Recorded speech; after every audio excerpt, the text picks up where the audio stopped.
Hello everyone and welcome back to Canada and beyond. If you are new to this channel, thank you so much for tuning in. Make sure you consider subscribing this channel, and if you are already subscribed, thank you so much for coming back to our channel. We had checked the analytics of our YouTube channel and we find out that there are many of you out there who are watching our channel very closely but not subscribing. We're keeping an eye on you, okay? Well, yeah, you guys are not subscribing. Please, if you are getting any kind of value from this channel, please consider subscribing it, because this is the only way you can show your support, you can show your love to us. And make sure you share this channel with other people as well who can benefit from this channel. And this is exactly the way we know that we are adding value to the community, by seeing a lot of new people in our community. So thank you so much and keep doing that. So with that being said, let's dive into today's topic. In today's video, we are going to be talking about cost of living in Saint John, New Brunswick and Canada in general as well, because things are getting really expensive. The inflation rate is going quite high. We have already made this video before, but it's been almost 6 or 7 months, give or take. So therefore we are going to make this video again, because there's a lot that has been changed during the course of this 6 or 7 months. The prices of things are going high, so we thought it's a very good time to recreate this video so that we can help the newcomers who are coming to Canada or Saint John New Brunswick in general. So number one on the list, we're gonna be discussing rent. First of all, it's very hard nowadays to actually get an apartment. I have a lot of inquiries coming through our Instagram, our email, our messenger. Everybody's asking us to help them get rent. To be very honest, it's very hard for us to find rent for you. You really need to go through agency. Second, I encourage everybody to start looking for rent at least 5 to 6 months before their intending date that they want to come in. The other part is, again, rent is not available a lot. That's why it's becoming more expensive. Apartments that last year used to be for $1,100-1,200 for 2-bedroom apartment, now they are $1,300 and $1,400.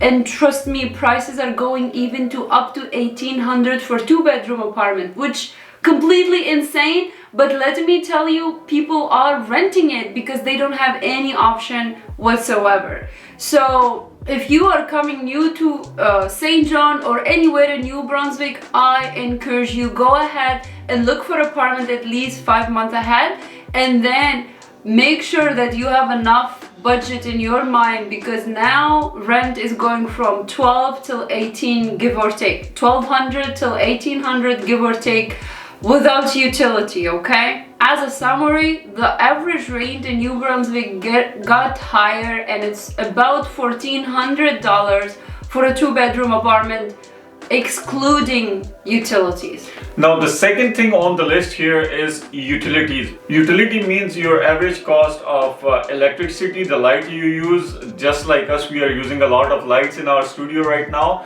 So this whole utility thing, it also went up during the course of this 6 months. Now utilities actually varies from family to family. If you are living more people in the household, the utility cost is going to be higher. If you are less people, just like us, only 2 people living in the house, the utility cost is going to be way less than if you are living in a big family, right? That being said, if you are living in a house, the cost of utility is going to be different than if you are living in a small apartment like a 1-bedroom or 2-bedroom apartment. So when we were renting before buying the house, we were paying about $35 for utility, and we used to use a microwave, stove, the normal lights and all of that. We did not have any kind of energy saver bulbs. It was just a regular, everything was like pretty basics.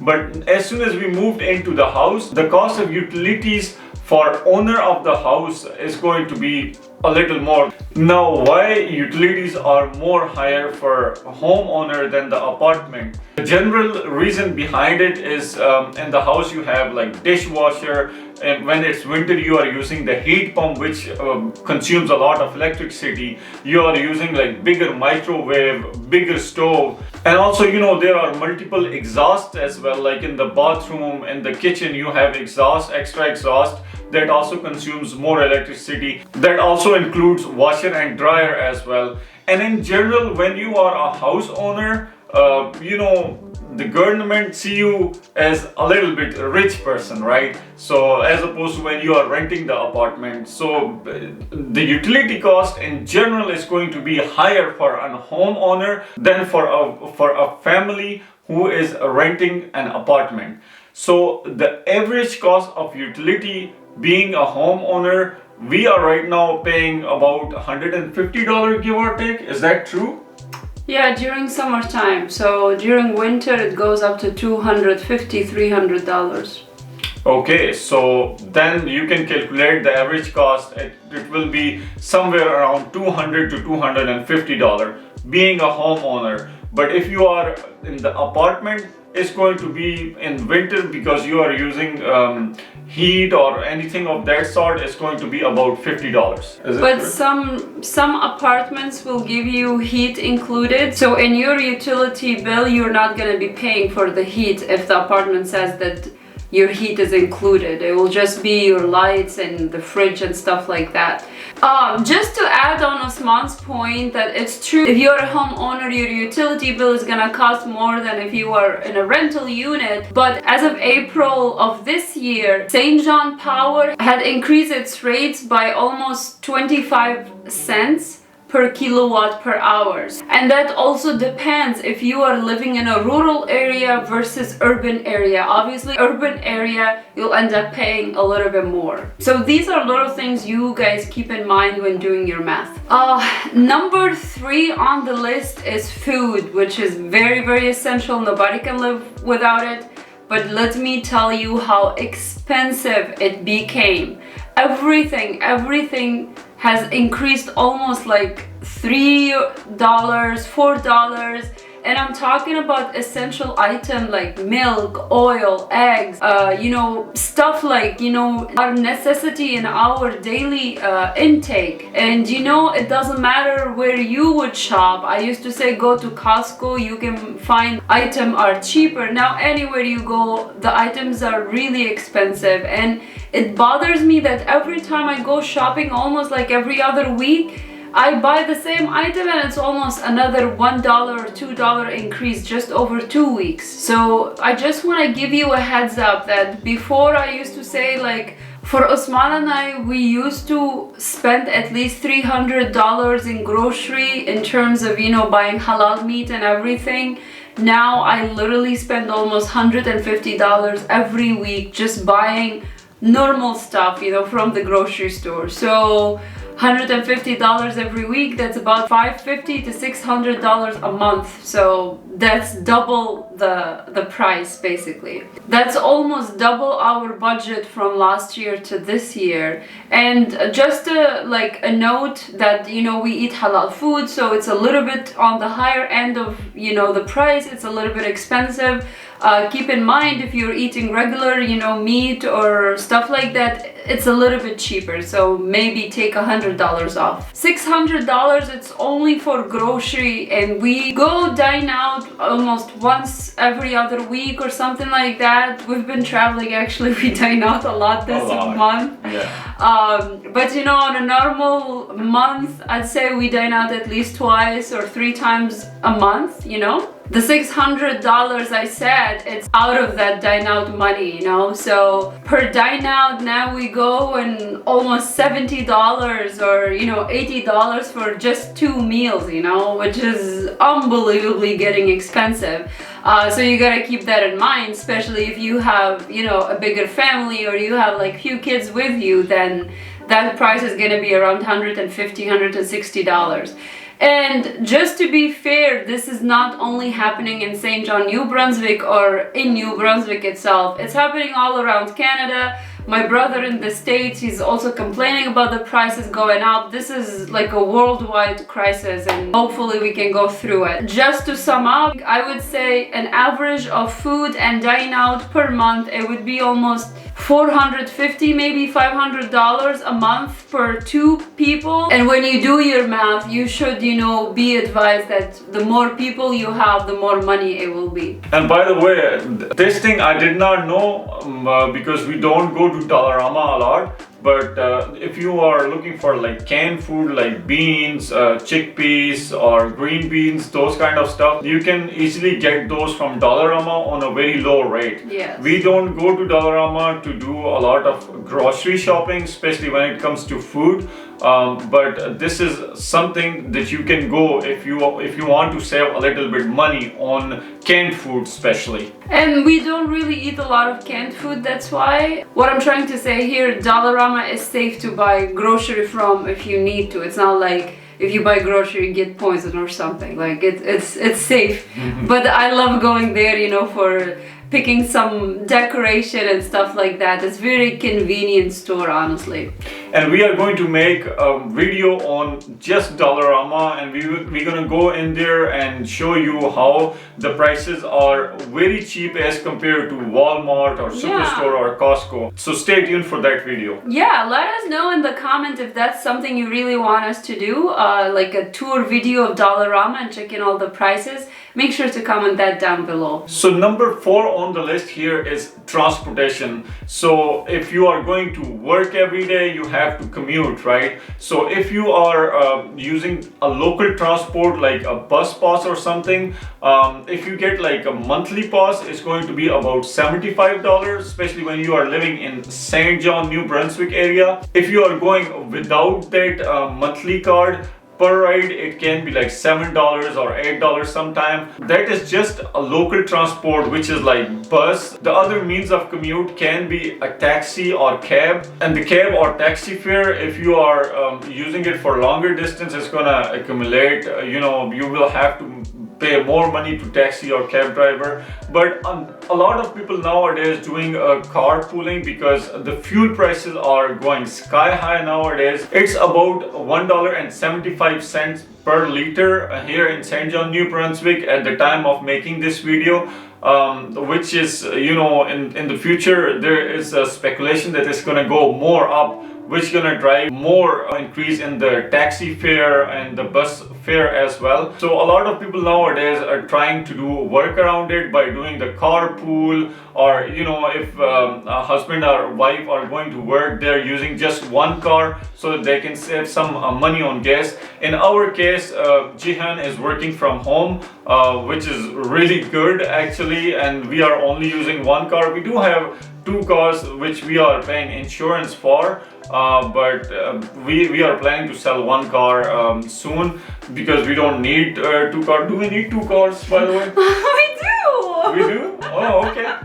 So 1 car is just for emergency purposes. Exactly, but you never know. We'll see. But anyway, these are some of... We keep selling all the cars. We used to have a Highlander and you sold it. Now what? Even the Camry you're gonna sell it? We'll see. I don't mind selling the Camry, by the way.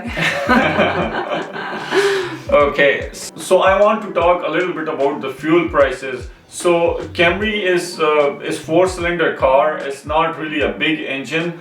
We drive 1 Camry to job. I drive every day almost 15 minutes. This is just one way 15 kilometers. So you know, if you multiply by 2, is 30 kilometers back and forth. So usually I fill the tank of the Camry every other week, and usually it costs me, when the gas is around $1.75 per liter.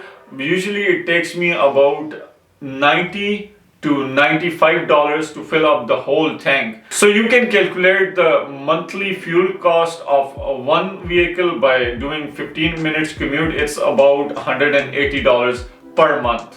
Number 5 on the list here is insurance. And this is the only thing that did not change. Oh my God, what a big miracle it is, right? Knock on wood, okay?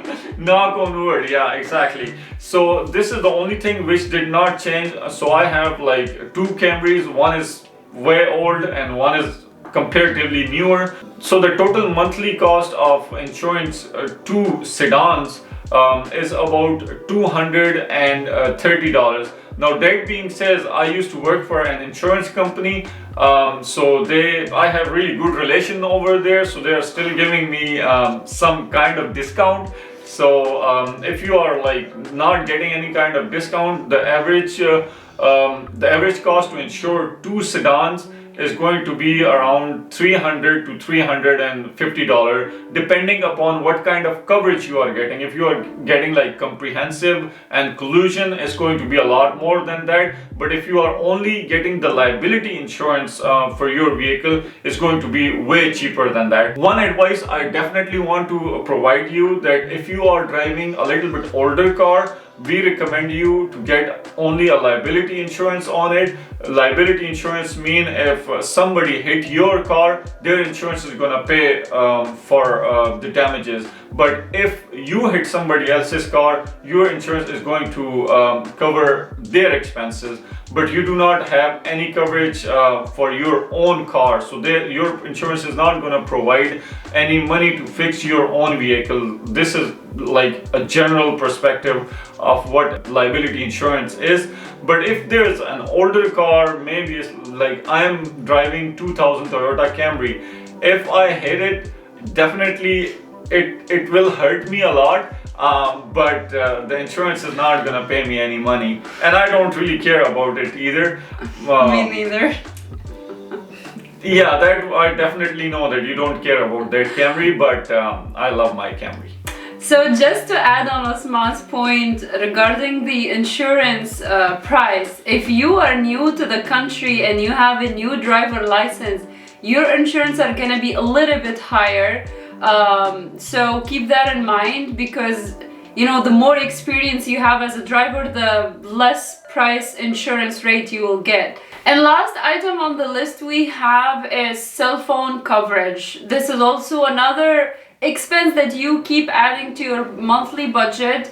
Phone expense, just talking about the SIM card services, it's gonna cost you about $45 to, you know, it can get into even $120. The more data you want in your plan, the more money you pay. For me, I don't need a lot of data because I work from home, and you know, when I go out, I don't really use internet. So I'm just like having 4 gigabytes for $45. So I used to have a service with Chatter, and I was getting 5 gigabytes, $45 a month. And then they gave me this, they were changing services, so they sent me to Fido. They send me a brand new SIM card, and then they give me $5 off every month for 12 months. So for a whole year, I'll be saving, you know, $5 every month. So the good thing is, if you go with these, you know, small companies like Chatter, Fido, you know, services like this, you'll get a really good deal. But if you would go with Rogers, Bell, these are like big company, and you know, they charge a little bit higher. And a funny thing, you know, Chatter and Fido are owned by Roger, but yet they still give a really good price than Roger. So I encourage you as a newcomer, use Fido, use Chatter, and you know, remember, the more data you will purchase, the more money you'll end up paying. But I want to keep it like $50 a month. That's about the average monthly for a service plan. And remember, if you are going to buy a phone, that will also be included in the monthly payment, and that gets up to like $200 a month for the plan and the phone. But I encourage you all, bring your own phone with you, unlock it so it can use all kind of SIM cards here, and then, you know, once you are more comfortable and have a nice cash flow and everything, you can upgrade your phone. It's just an advice. So this is it for this type of video. We have already put a lot of information in the previous video, and it's really going well. I'm so glad that a lot of people have watched it. About 10,000 people watched it. This video we did just like an update about what's happening right now as of October 2022 compared to, you know, the one we did last year, December or something like that. The other thing I want you to keep in mind is, you are able to save a little bit of money on grocery, on cell phone, on stuff like this when you have like, you know, a credit card that uses a cashback reward. If you are using, for example, a PC Optimum, this is like a reward card you can use at Shoppers Pharmacy, you can use at Superstore. Every time basically you spend money, you know, you go buy your own grocery or stuff, they give you points and then it accumulate, and then they give you sometimes bonus points. Like as of now, I have almost $100 in my PC Optimum that I can cash out anytime I want, you know, just buy whatever I want. It is like, you know, something that it can reward you after, you know, 3 months. You see like, oh, I have this much money. So keep an eye on that. You can also use it for gas as well. Every time you pay gas, you scan that reward card and then they give you points on that too. And there is many other reward points like Canada and stuff like that. So keep an eye on those, and I encourage you all to use them. Thank you so much for watching this video all the way until the end. Make sure you hit that like button for YouTube algorithm, and if you are not subscribed to this channel, please do so, and we will see you in the next video.